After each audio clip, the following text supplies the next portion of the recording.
Today on the channel, I'm going to show you how to play Just Like Paradise by David Lee Roth.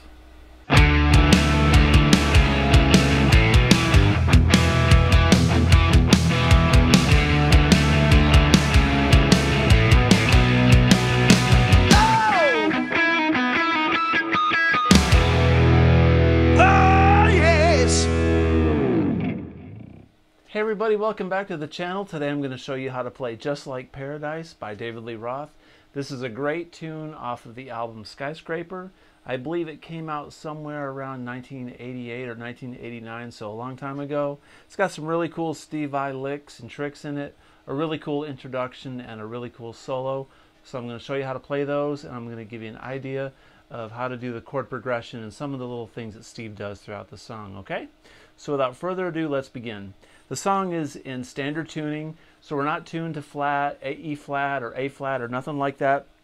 The song modulates between A major and it modulates to D major also. So in the verses we're in D major, and there's a little bit of a key change, and the chorus is in A. So very much like a Van Halen song, this song is written with these three chords in the very beginning. It's got the G, then it's got a D with an A pedal tone, and then an A. So it's kind of like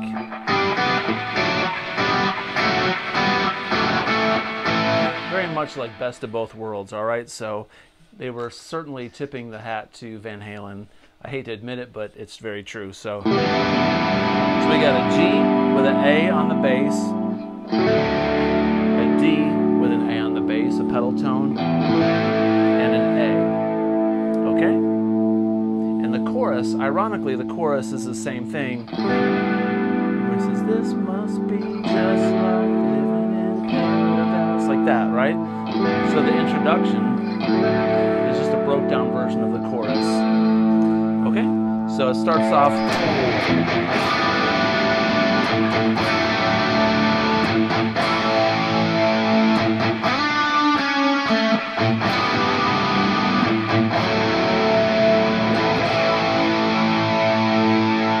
All right, so the little lick there goes, that little thing that Steve does. So we're up here on the G string on the 7th fret. Then we're going to go 6th string on the 6th fret on the G string, and then 7th fret on the D string, then open A. And then go back to the chords.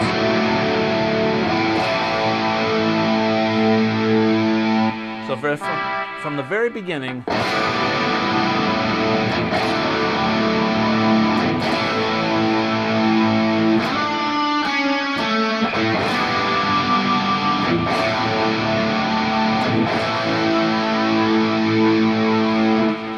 now if you notice, I have a tremendous amount of reverb and delay on my guitar because Steve is completely saturated and soaked in delay and reverb on this, because that's just the tone he was going for. And in this introduction, if you don't have a ton of delay and reverb on your settings, it won't sound the same. So from the very beginning of this intro solo, it goes something like this.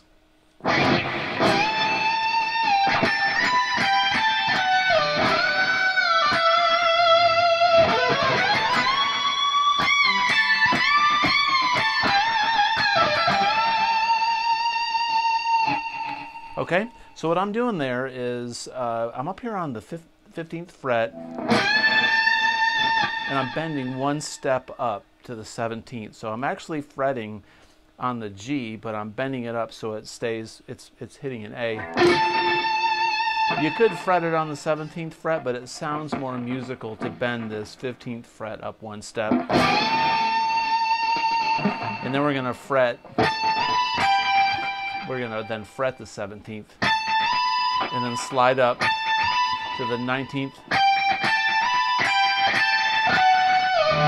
So that next phrase goes. So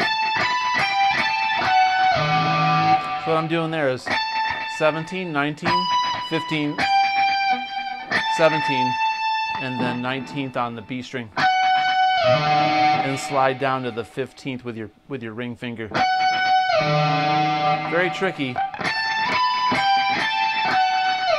What I suggest doing is after we go, I'm bending that with my ring finger, and I'm pushing up with my ring or my middle finger for extra support. I've got my pointer finger across the rest of the strings to mute them. So I'm going, that way you can rake into it. Everything's muted here, and I'm just focusing on that one note. And I put vibrato on it. You hear that vibrato? Really makes that delay and that reverb stand out. And I'm going to slide up.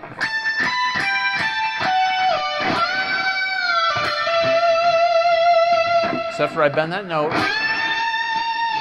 you can change positions. So what I'm doing is, I put my ring finger, I slide up, and I slide up with my ring, or you can put your middle finger on the 17th.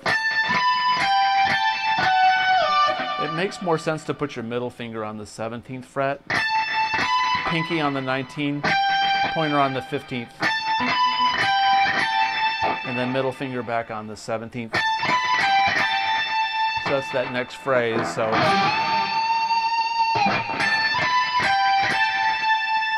and on the B string, put our middle finger on the 19th and slide down to the 15th. And then bring your middle finger back up and go. So that is.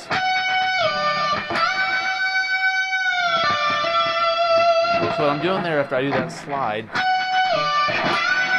I'm going to do it just like that very beginning note where we went. I'm going to rake up on this one on the 17th fret. I'm bending one whole step. Release.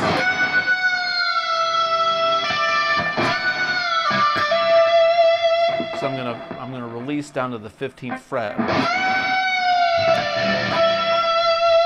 Then hammer on back on that 17th. So from the very beginning,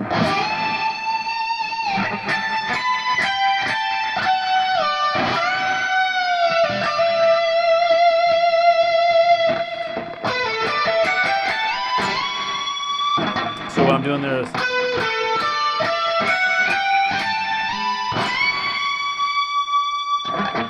we're on the G string on the 16th with our ring finger and our pointer finger on the 14th.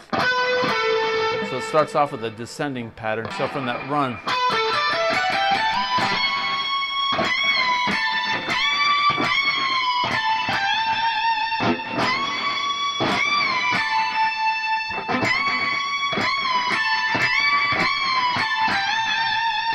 it's hard to explain this part.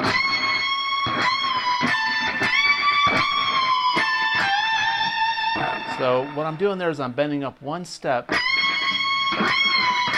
then a step and a half,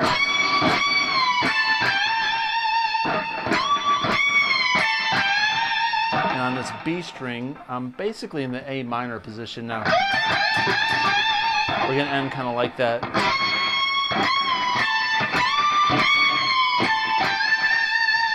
Then go. I'm going to take this really slowly for you.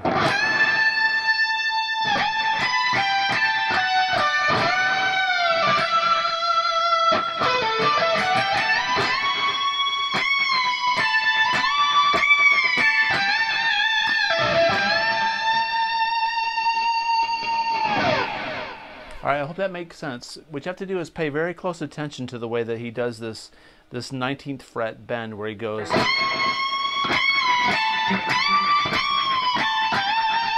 That's so Steve Vai.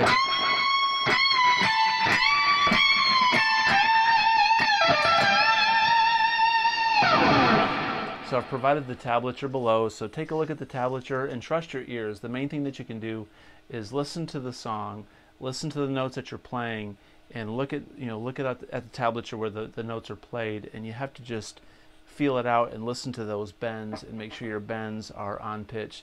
This is one of the greatest things about Steve Vai and all the fantastic players that are out there is their bends are on key, they're on pitch, and their vibrato is on point. Those factors separate excellent players from average players or even very poor players. So work on those bends and the vibrato, and that's gonna get you there. Okay. So in the main verse of this song, when Dave says "rockin' steady in her daddy's car," they modulate to D. All right. So when he's in D, Steve does a lot of little intricate little licks and stuff. That's, you know, we're not going to go over a lot of that stuff here, but I'll show you a few things. So when he says, you know, "rockin' steady in her daddy's car," and then he goes to an A.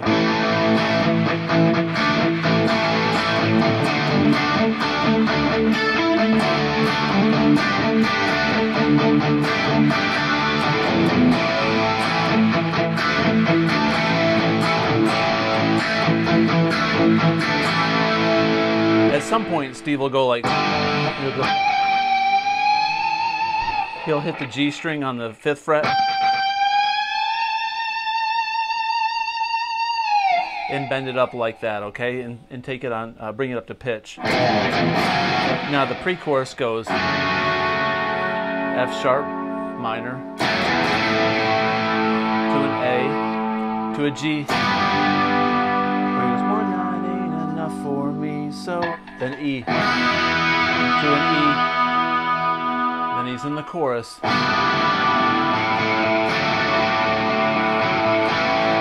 must be just like living in paradise.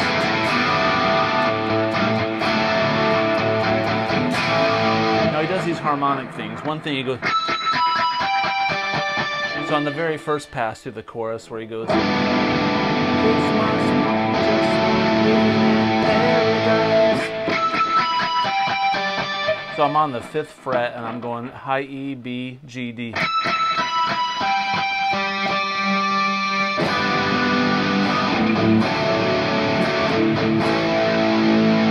And the next time he does it similar, he goes,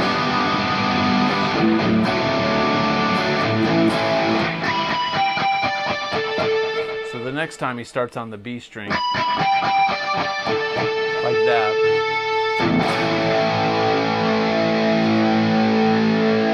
And we're back to D.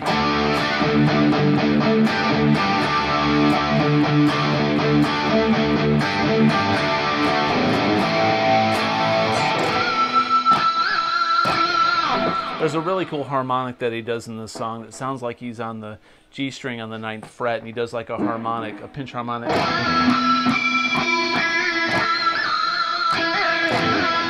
Steve likes to take his whammy bar and tighten it down so you can put it anywhere you want, and then if you push it back like this, you can do these flutters.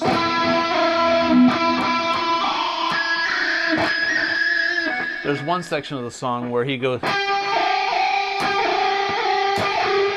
you hear him do like a flutter in the song on the G string on this 12th fret.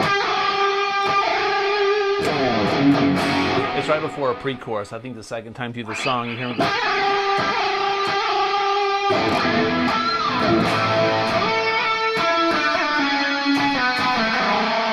Very Steve-I thing to do.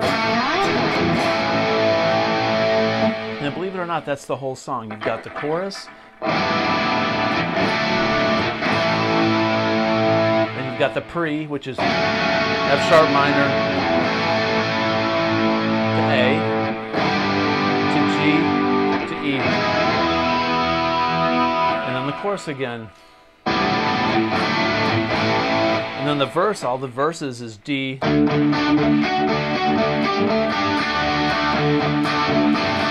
an A. And that's one thing that was really cool about Steve, is he was able to fill in between those little D and A chords with cool little stuff like that.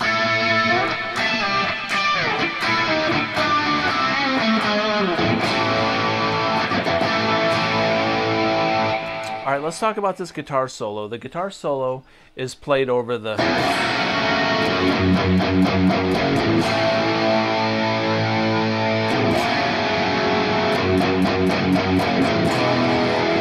basically F sharp to F, A to F sharp to E.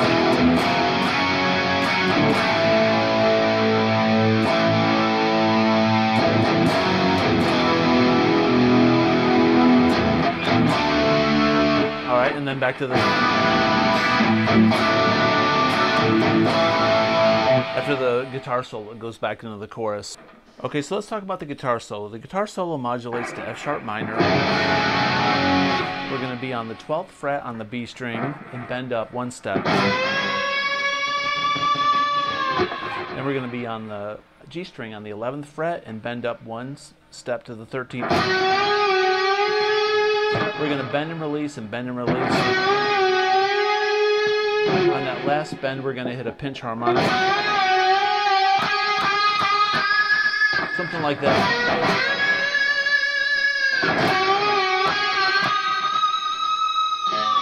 And there's so much delay on this, it's hard to tell definitively what he's doing, but it sounds like he's playing around between the 9th and the 11th fret on the G, and the 9th and the 11th on the D.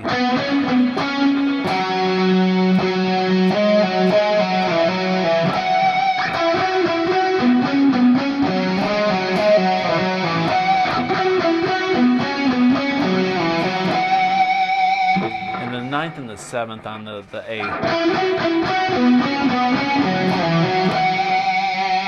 And then the 9th and the 7th on the low E.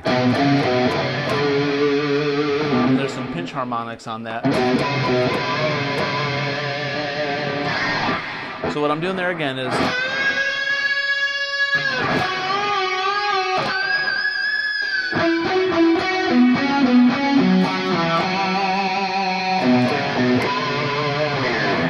like that, and then he goes,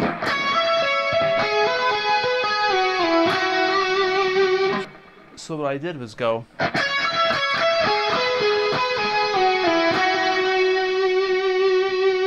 so that's it.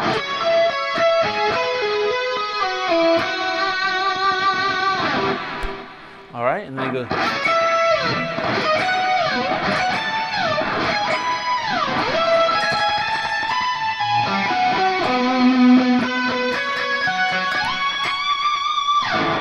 so that last part goes, so I'm going to rake, I'm on 11, 10, and 9 on the G, B, and E, and then my pinky on the 12th. So it's slowly, it sounds like, and we're going to slide down, and we're going to go up 2 frets, do the same shape, which is 13, 12, 11, and then 14. So I'm going, and we're going to go 14, 14 on the high B and E, and then rake up on the 17th, go up 2 frets on the 14th, and we're going to be up on the 19th. So from the beginning of that goes,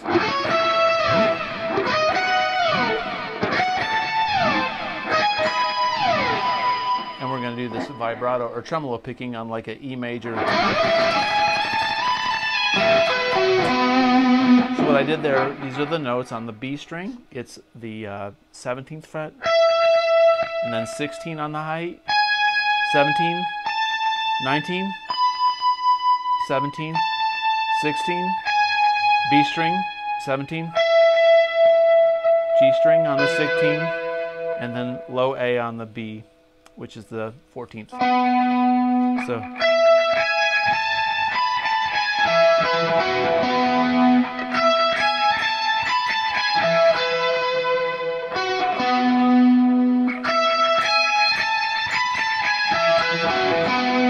And then he goes,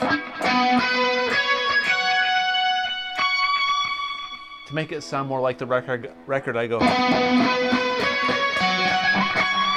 I kind of duplicate those notes to emulate the delay.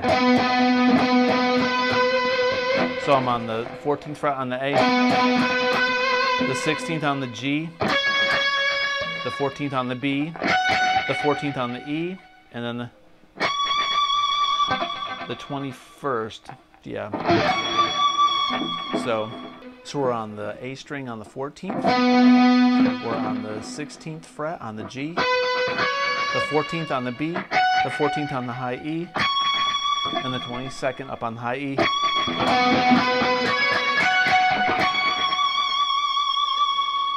So that last passage goes.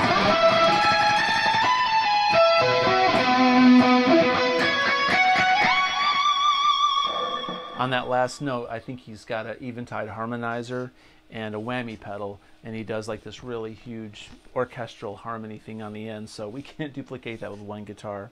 But anyway, that's Just Like Paradise by David Lee Roth. I hope this gave you some cool insight on the introduction solo, the main guitar solo, and the chord structure to the song, and gave you some ideas on what Steve Vai is doing in that song. There's a lot of really cool nuggets. I suggest that you go through it and listen to some of those little tiny licks that he does in there, just because you know, it's good for ear training, and it's good just to if you're a Steve Vai fan or you want to learn how to fill in the gaps in some basic like pop chord structures, you know, just going between D and A and things like that. It gives you kind of a cool concept of and ideas on how to fill out songs where maybe there's not a driving guitar part, but you got to put in little sparse things to add personality. And this song is totally full of Steve Vai's personality and textures. So anyway, hope this helped. If you like this kind of content, please consider subscribing, comment below, and as always, have a great day. Peace out.